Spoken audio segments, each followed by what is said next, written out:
Michigan. Why don't you tell everyone what happened and why you think it's so significant? You wrote a column on it that was published first thing Wednesday morning on The Athletic.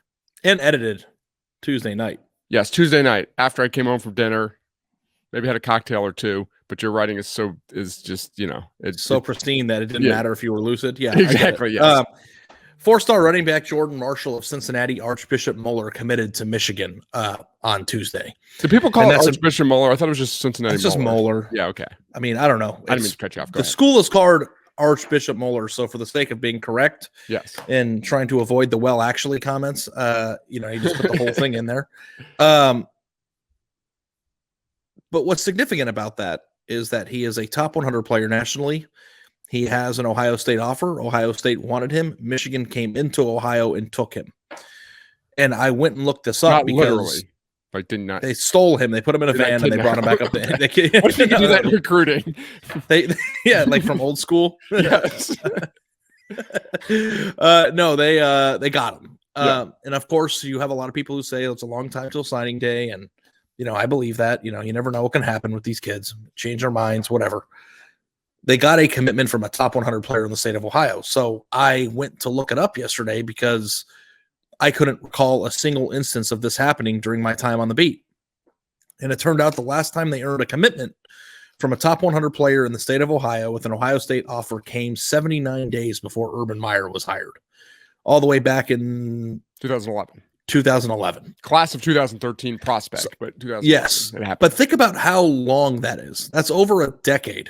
And I mean, we could have looked this up. I mean, off the top of your head, how many top 100 players in Ohio? They're averaging about 3 or 4 a year, you think? Some years 3, some years 7, some years 2. I mean, it's okay. So maybe there's 50. Maybe there's been anywhere from 30 to 60. And the one program that's done a good job of getting Ohio players has been Notre Dame, because there's a lot of private Catholic schools in the state of Ohio that kind of serve as small Notre Dame embassies for players who crave that atmosphere. And Clemson has done it a few times, but this is the first time since Urban Meyer took over that it's happened. And that's significant to me. Now, there's a lot of people who will read the column that I wrote and say, it's one player, he's a running back. Why do you think this is a big deal? This is overblown. And it's not so much that I believe that this single player is going to be the reason why Michigan continues to dominate the rivalry. It's a symptom of what could come and become a major ailment for Ohio State. This never happened. I mean, it literally never happened in the last 10 years. And now it happened in a big way after Michigan has won the rivalry game 2 years in a row. So to me, Michigan getting back into Ohio after writing the state off for a large portion of the previous decade is a nice step in the right direction, but succeeding and winning a battle is another one. It's just another threat to Ohio State too. It's the fact that it's Michigan is the most significant because it's the rival. But like, as you just mentioned, Notre Dame coming in, and if Michigan's a threat too, the more threats to Ohio State's dominance in its own state, so maybe over a 3-year period, they're getting 1 or 2 less of the kids that they normally think they should get. It's just something they didn't have to worry about in years past. Is that fair to say? Yeah, well, I mean, it's like everything in recruiting is more complex than just the data.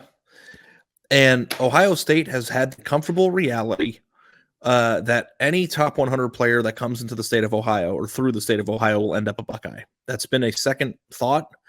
There are Jackson Carmans and Tommy Kramers. There are a few of them that didn't, but for the most part, it's been a second thought. And because they have this luxury, we talk about Ohio State's recruiting advantage as being the only Power 5 program in the state of Ohio. I get it, Cincinnati, it's changing, but for now and for all of history, that's been the case.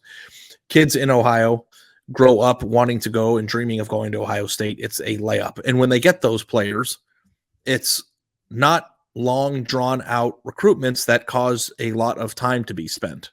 Not that they don't, call and keep in touch with commitments or, host them and continue to recruit them. But it's a lot different than a long drawn out national recruitment that takes a lot of your time and energy.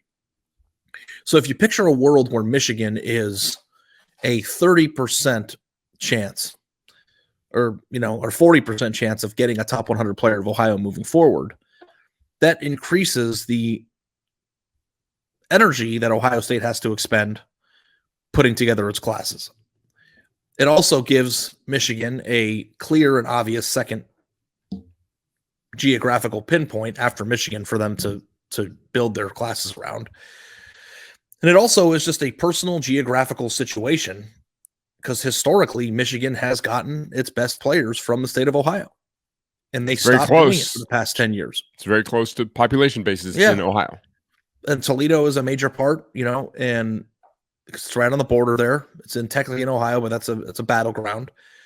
Cincinnati has always been kind of a weird place for Ohio State to recruit. There hasn't really been the Ohio connection that you might get in Cleveland, Akron, and other cities but it's still in Ohio. And they did a very good job.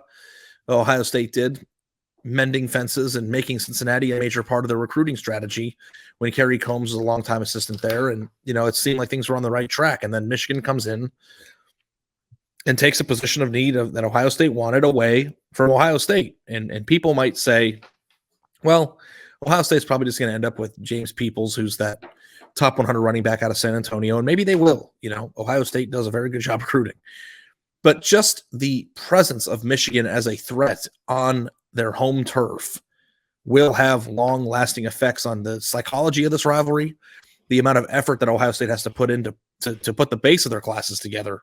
And then, of course, would be the thing that we haven't said that's most obvious is make Michigan better on the field, too. So I thought that was a very significant commitment, not because this player himself is going to transform the rivalry or continue to get Michigan over the top, but more so because it could be the first of a trend that becomes very concerning to Ohio State as they are losing ground in the recruiting battles and the rivalry as a whole. Yeah, and there's more Michigan recruiting news. On Sunday, Brandon Hillman, a four-star athlete from Virginia who had recently asked out of his letter of intent, class of 2023 prospect, asked out of his letter of intent with Notre Dame, opened it back up, had offers from a lot of teams, including Ohio State. He signed with Michigan. So that was a head-to-head battle. Yeah, that bolstered their 2023 class.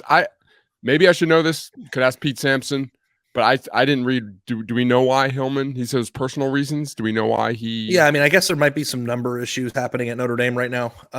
But regardless of why, I think that it's clearly a person that people wanted. I mean, you don't just get LSU, Michigan, and Ohio State offers if you're not good. So, I think people are trying to be like, well, that's what people do when someone leaves your favorite program. It was an important get. It was somebody that Ohio State wanted at a critical position, and Michigan got him.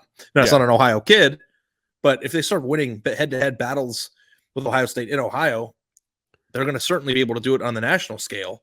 And perception is key. I think this is your whole theory, Mitch, of like how important winning is. Because all it took is a few wins here. Now Michigan all of a sudden has some ground to stand on that maybe it didn't a few years ago. Yeah. And then I don't know if you saw this. Hopefully you did because you're a recruiting writer and, it happened a couple hours ago. But 2024 offensive tackle Ben Roebuck from Lakewood, St. Edward, a high three-star, number 455. That's very close to a 4-star this year, and things will shake out. From, like I said, Lakewood, St. Edward. His 247 profile did not show an Ohio State offer. He does not have one. He does not have an Ohio State offer. Committed to Michigan. Same high school as the Armstrong twins, both 4-stars, I believe, who both have Ohio State offers, who are uncommitted. So first of all, pretty damn good offensive line there. So this is not especially since he didn't have an Ohio State offer, he might have earned one at some point, but still another good get for Michigan. Yeah, and like they have 4 players out of Ohio this year, and we'll get to Manny Navarro's piece. I'm sure you looked this up, but I bet you that's probably they're on pace to break whatever total amount of players they took out of Ohio in the last 5-10 years. And of course, the Armstrong twins that go to Lakewood St. Edward too are both Ohio State offers and people that they want the most. And it's like also too, you can dismiss the idea, and I have for a long time, of like, okay, well, they can take the Ohio players that Ohio State wants. I think that they should have been doing that more often in the past 10 years than they've been doing. But also, too, like St. Ed's is a major powerhouse in Ohio for high school football. So even if this kid doesn't have an Ohio State offer, Michigan is re-lubing the wheels here.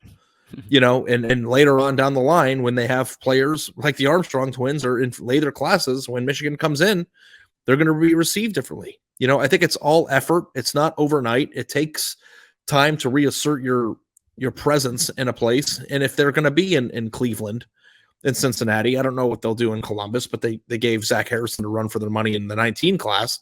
Like, this is just going to be a situation where Ohio State sees Michigan in every direction they turn. And if you remember, excuse me, there, Chief. Yeah. Okay. If you remember when Ohio State had a Clemson problem, back in 2016 through 19, everywhere they looked, Clemson was standing there. Clemson came into Ohio and took Jackson Carman away from them. Clemson beat them 31-0 in 2016 in the playoff. Clemson beat them again in a heartbreaker in the Fiesta Bowl in 19. Like, it wasn't until 2020 that Ohio State finally got the Clemson, burden off their shoulders.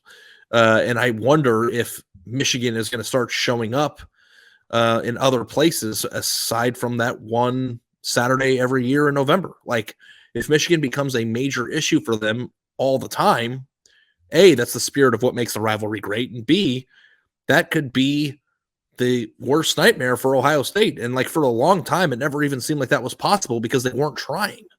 Michigan stopped trying. And that was kind of the major gripe that I've had with Harbaugh and his staff for the past, 5 years before they kind of got it together.